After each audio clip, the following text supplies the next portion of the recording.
ସ୍ୱଘର ହାଓବାଇ ଦ୍ୱୀପରେ। ସେ ଗରିବ ହେଲେ ହେଁ ସାହସୀ ଓ କାମିକା। କିଛି କିଛି ଲେଖି ପଢ଼ି ବି ଜାଣିଥିଲା। କିନ୍ତୁ ସେ ଥିଲା ଜଣେ ଅଭିଜ୍ଞ ନାବିକ। ଷ୍ଟ୍ରିମର ଓ ବୋତ ନେଇ ସେ ବିଭିନ୍ନ ସାଗର ଓ ଉପସାଗରରେ ଭ୍ରମଣ କରଛି। କିୱି ଗୋଟିଏ ବିରାଟ ଜାହାଜରେ ଚଢ଼ି ପୃଥିବୀର ଅଜଣା ସହର ସବୁ ଦେଖିବା ଲାଗି ବାହାରିଗଲା ଓ ସାନଫ୍ରାନ୍ସିସ୍କୋ ସହରରେ ଆସି ପହଞ୍ଚିଗଲା।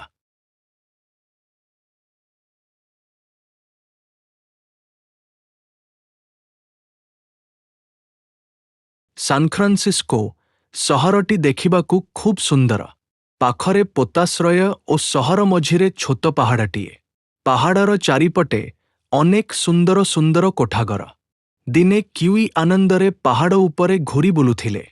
ଆଉ ଭାବୁଛି ଏ ସହରର କୋଠାଘରେ ରହୁଥିବା ଲୋକମାନେ ଆରାମରେ ନଥିବେ ବୋଲି ତାର ଦୃଷ୍ଟି ହଠାତ୍ ଏକ ସୁଦୃଶ କୋଠାଘର ଉପରେ ସ୍ଥିର ହୋଇଗଲା। କିୱି ଦେଖିଲା ସେହା ସୁନ୍ଦର କୋଠାଘରକୁ ଯିବା ପାଇଁ ପାହାଚ ପଡ଼ିଛି। ସେଗୁଡ଼ିକ ରୂପା ପରି ଚକ୍ ଚକ୍ ମାରୁଛି। ଘରର ଝରକା ସବୁ ହୀରା ପରି ଝଟକୁଛୁ। ଘର ପାଖକୁ ଲାଗି ଏକ ବଗିଚା ବି ରହିଛି। ତହିଁରେ ନାନା ଜାତର ଫୁଲ ଓ ଫଳଗଛ ଲାଗିଛି। ସେ ଘର ଦେଖି କିୱି ଭାରି ଖୁସି ହୋଇଗଲା। ଘରଟିକୁ ବିସ୍ମୟ ଭରା ଆଖିରେ ଅନାଇଛି। ଦେଖିଲ ଝରକା ପାଖରେ ଜଣେ ଲୋକ ଛିଡ଼ା ହୋଇଛନ୍ତି। ସେ ଜଣେ ବୃଦ୍ଧ ଲୋକ। ତାଙ୍କ ମସ୍ତକରେ କେଶ ନଥିଲା। କନ୍ତୁ ମୁହଁରେ ଦାଢ଼ି ଭର୍ତ୍ତି ହୋଇଥିଲା। ତାଙ୍କ ଆଖିର ଚାହାଣୀରେ ଅନେକ କରୁଣ କାହାଣୀ ପୂରିଥିଲା। ବୁଢ଼ା ଲୋକଟି କିୱିକୁ ଚାହିଁ ହସିଲେ ଓ ତାଙ୍କ ପାଖକୁ ଯିବାକୁ ଇଙ୍ଗିତ କଲେ। କିୱି ତାଙ୍କର ଇଙ୍ଗିତରେ ପାହାଡ଼ରୁ ଓହ୍ଲାଇ ତାଙ୍କ ଦ୍ରର ପାହାଚ ଚଢ଼ିଲେ।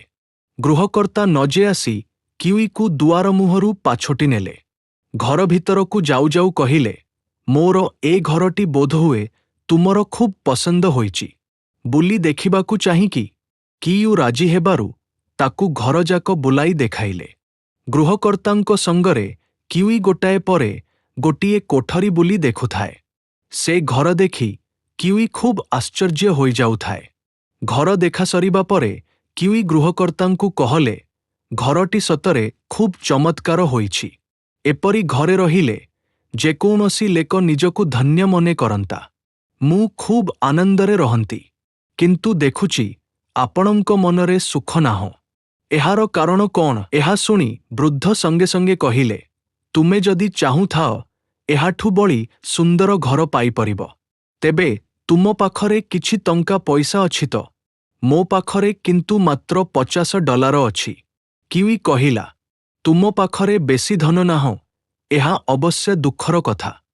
ତେବେ ସେହି $50ରେ ମଧ୍ୟ ଏପରି ଘରଟିଏ ପାଇପାରିବ। ତାହା ସମ୍ଭବ? ମାତ୍ର $50ରେ ଘର ମିଳିବ? କିୱି ଆଶ୍ଚର୍ଯ୍ୟ ହୋଇ ପ୍ରଶ୍ନ କଲେ।